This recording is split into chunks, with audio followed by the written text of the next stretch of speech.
যেভাবে বাংলা বলাই বাংলাদেশি তকমা দেওয়া হচ্ছে, উড়িষ্যা থেকে শুরু করে বিভিন্ন রাজ্যে খেটে খাওয়া মানুষদের উপরে অত্যাচার করা হচ্ছে আরএসএস এর লোকেরা, তারই প্রতিবাদে বামেদের এক প্রতিবাদ মিছিল ছিল। এটা তো আমরা দেখতেই পাচ্ছি কিভাবে রেল, শিল্প, ব্যাংক, বিমা সমস্ত কিছুর বেসরকারিকরণ হচ্ছে। এবং আজকের দিনে দাঁড়িয়ে যারা বলছে, যে সরকার বলছে যে চাকরি দিয়ে উদ্ধার করছে, আমরা দেখতে পাচ্ছি যে এখানে একটা স্টুডেন্ট যখন পড়াশোনা করছে, আমি একটা নিজে ছাত্র সংগঠন করি, আমরা যখন ছাত্রদের সঙ্গে কথাবার্তা বলতে যাই আমাদের কাছে এটাই তথ্য উঠে আসে যে বিভিন্নভাবে স্কুল থেকে ড্রপ আউটের সংখ্যা ভীষণভাবে বেড়েছে লকডাউনের পর।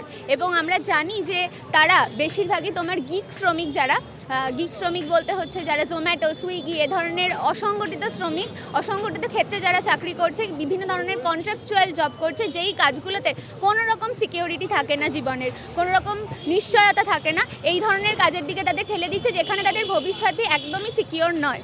তো এই যে বেকারত্বের হার কমানোর কথা, সেটা খাতায় কলমে হয়তো বলা যায়, কিন্তু মমতা ব্যানার্জি নিজেও জানেন, রাজ্য সরকার নিজেও জানে যে এখানে আজকের দিনে দাঁড়িয়ে যারা চাকরি করছে, এমনকি এইখানে যে সাংবাদিকরা উপস্থিত আছে তারাও বলতে পারবে যে তাদের জীবনের যে রুজি রুজি সেটা কতটা সিকিওর, তারা কতটা সিকিওর লাইফ ডিল করছে।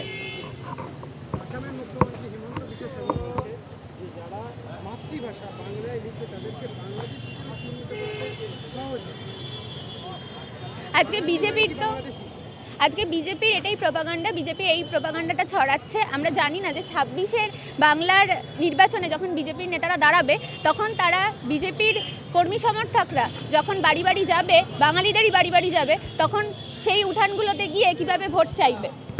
কারণ আজকে আমরা দেখতে পাচ্ছি বাঙালিদের উপর শুধুমাত্র নয়, প্রত্যেকটা মানুষের উপর তার কি খাদ্যাভ্যাস হবে, তার কি পোশাক হবে, সে কোন ভাষায় কথা বলবে, এই সমস্ত কিছুই আরএসএস পরিচালিত বিজেপি তথা মোদী সরকার তারা ঠিক করে দিচ্ছে। এবং আসামের সরকার বা আসামের মুখ্যমন্ত্রী যেহেতু বিজেপি সরকারেরই লোক, তাই সে যে এই কাজটা করবে এটা খুবই স্বাভাবিক। এবং আমরা দেখতে চাই বাঙালিদের নির্বাচনে কিভাবে বাংলার মানুষ কতটা মনে রাখবে এই ঘটনাগুলো, এবং বিজেপিকে উচিত শিক্ষা তারা দেবে।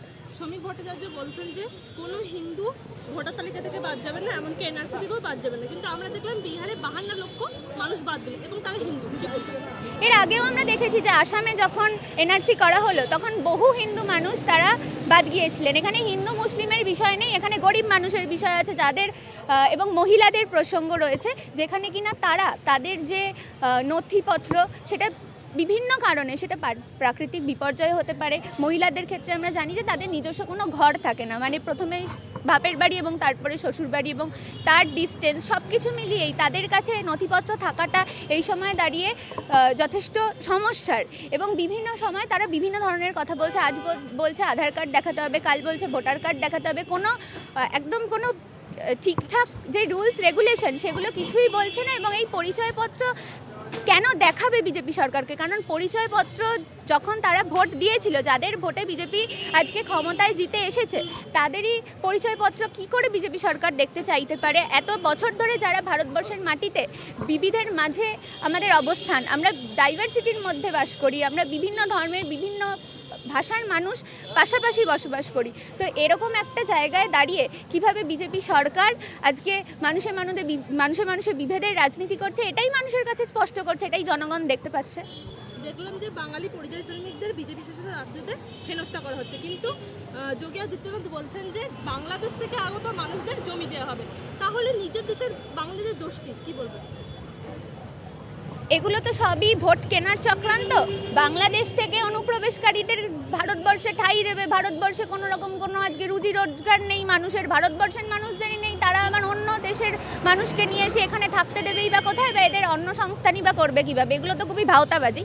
এবং এগুলো বিজেপি সরকার বিভিন্ন সময় ভোট নেওয়ার জন্য, মানুষের প্রতিশ্রুতি নেওয়ার জন্য এ ধরনের কথা বলে থাকে এবং এবারও বলছে। কিন্তু মানুষ, আমরা দেখেছি বাংলার মানুষের আগেও রায় দিয়েছে বিজেপির বিরুদ্ধে, এবং এইবারও আমরা জানি যে গণদেবতাই রায় দেবে, গণদেবতাই শেষ কথা। এই পরিযায়ী শ্রমিকদের শুভেন্দু অধিকারী বলছেন যে মুসলিম রোহিঙ্গা, কি বলবেন? হ্যাঁ, কারণ তারা তো ধর্মের রাজনীতি করে, ধর্মীয় বিভেদের রাজনীতি করে, কথায় কথায় তারা হিন্দু মুসলিম করে।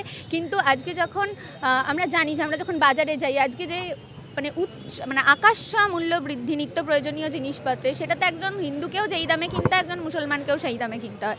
তো হিন্দু মুসলিম করে খুব একটা লাভ এখানে করতে পারছে না। উত্তর ভারতটা অনেকটাই গুছিয়েছে, সেখানেও মানুষ বুঝতে পারছে আস্তে আস্তে যে তারা ভুল করেছে। এমনকি উড়িষ্যায় আমরা দেখেছি মানে কিছুদিন আগে কিভাবে তারা মানুষকে মিথ্যে প্রতিশ্রুতি দিয়ে ক্ষমতায় এসে তারপরে এখন উড়িষ্যার কি অবস্থা, মহিলাদের ওপর কিভাবে নির্যাতন হচ্ছে, মুসলিম সংখ্যালঘুদের ওপর কী ধরনের অত্যাচার হচ্ছে।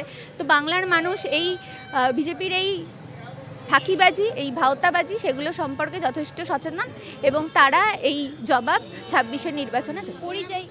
পরিযায়ী শ্রমিকদের আজকে নিরাপত্তা ঠিক কোন জায়গায়? পরিযায়ী শ্রমিকদের আজকে নিরাপত্তা ঠিক কোন জায়গায়? কেন্দ্রীয় সরকার কেন তাদের ঠিকঠাক পরিযায়ী শ্রমিকদের কেন ঠিকঠাক নিরাপত্তা দিচ্ছে না? কারণ কেন্দ্রীয় সরকারের সাধারণ মানুষকে নিয়ে মাথা ব্যথা নেই। কেন্দ্রীয় সরকারে যারা বসে রয়েছে সেই মোদি অমিত শাহ হচ্ছে আম্বানি আদানির সরকার, গরিব মানুষের সরকার না। ফলত মেহনতি মানুষ কেমন থাকলো, মেহনতি মানুষের ঘর ভাঙলো কি থাকলো, মেহনতি মানুষের রুজি রোজগার হলো কি হলো না, সেই সমস্ত কিছুই সেই কোনো কিছু নিয়েই বিজেপি সরকারের মাথা ব্যথা নেই। এবং সেই কারণে আমরা দেখতে পাচ্ছি যে পরিযায়ী শ্রমিকদের ওপর আজকে বাংলাভাষী বলে আক্রমণ নামাচ্ছে, কালকে মুসলিম বলে আক্রমণ নামাচ্ছে এবং এই ধরনের ঘটনাগুলো চলতে থাকছে। কারণ এই যে বিজেপি সরকার সেটা পুরোপুরি একটা জনবিরোধী সরকার, যেটা মানুষের বিরুদ্ধের সরকার।